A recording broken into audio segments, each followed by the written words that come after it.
আমরা জানি, কারণ এটা এটা হচ্ছে একটা অপরাধ। তারা অপরাধ করছে, অপরাধ করে তারা আবার জোর গলায় কথা বলছে। কিভাবে সম্ভব এটা? তারা এত জোর গলা কোথায় থেকে পাচ্ছে? তুমি ভুল করছো, ভুল স্বীকার করো না, তুমি এটাকে তুমি ঠিক বলে চালিয়ে দিবে, তা তো হবে না। তার জন্য আজকে আমরা সবাই একত্রিত হয়েছি এটার বিরুদ্ধে কথা বলার জন্য, যে এটা চলবে না। আমরা জেনারেশন কি শিখছি, তাদের নেক্সট জেনারেশন আমরা কি শিখছি?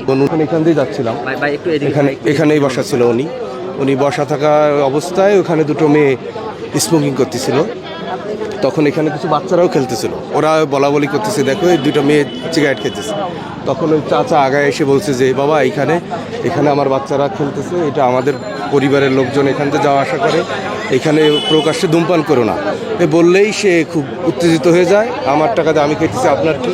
চিল্লাচিল্লি এক পর্যায়ে সে ছুঁড়ে মারে। প্রথম চা ছুঁড়ে মারার পরে সবাই যখন বলছে আপনি এটা কী করলেন, তখন চাচা হয়তো একটু খেপে রেগে গিয়েছিল।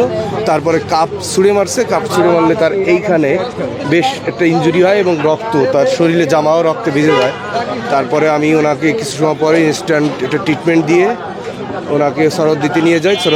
ওসি সাহেব মেটানোর জন্য বহু চেষ্টা করে, সে কোনো কথাই শোনে না, খুবই অ্যাগ্রেসিভ এবং খুবই মারমুখী অবস্থায় সে তার আচরণ। হয়তো বা মুরব্বী চিন্তা করছে যে রোজা রমজান মাস, হ্যাঁ, দুইটা মেয়ে এইভাবে খাচ্ছে, আমি তাদেরকে একটু বুঝাই। উনি কিন্তু বেসিক্যালি বোঝানো, তবে হ্যাঁ ওনার হয়তো বোঝানোর ধরন, যেহেতু মুরব্বী বা ওনার ঢং বা কথা বলার স্টাইল অনেকের পছন্দ নাও হইতে পারে, কিন্তু উনি তো অন্যায় কিছু বলেন নাই। ওই দিন রোজা ছিল, দিনের বেলা তারা প্রকাশ্যে ধূমপান করছিল, যা সম্পূর্ণ আইনের পরিপন্থী এবং স্বরাষ্ট্র উপদেষ্টা মহোদয়কে যথেষ্ট অসম্মানমূলক কথাবার্তা তারা বলেছে, যা একদমই কাম্য নয়। আমরা তাদের থেকে ভালো কিছু তো শিক্ষা পাচ্ছি না, উল্টো তাদের জন্য আমাদের মেয়েদেরকে মানে কি বলবো এভাবে যাচাই করা হয় যে এরা এরকম।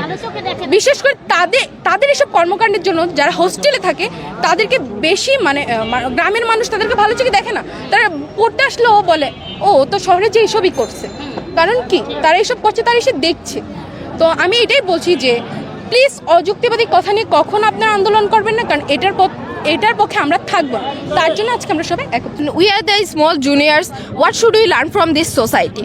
What should we learn from our elder? They are teaching us this. This is not a good thing to teach a junior. এবং তার কাছে এটা কোনোভাবে অ্যাকসেপ্টেবল না, এই ধরনের ভাষা। আর চাচা তো ওর পর থেকেই ট্রমায় চলে গেছে, নামাজেও যায় না। সে নিয়মিত কিন্তু আমাদের মসজিদের একজন মুসল্লি, সে এখন রেগুলার নামাজেও তাকে দেখছি না। সে খুবই লজ্জিত, মানে ব্যাপারটা সে বুঝতেই পারে নাই যে তার সাথে এই ধরনের ঘটনা ঘটে যাবে।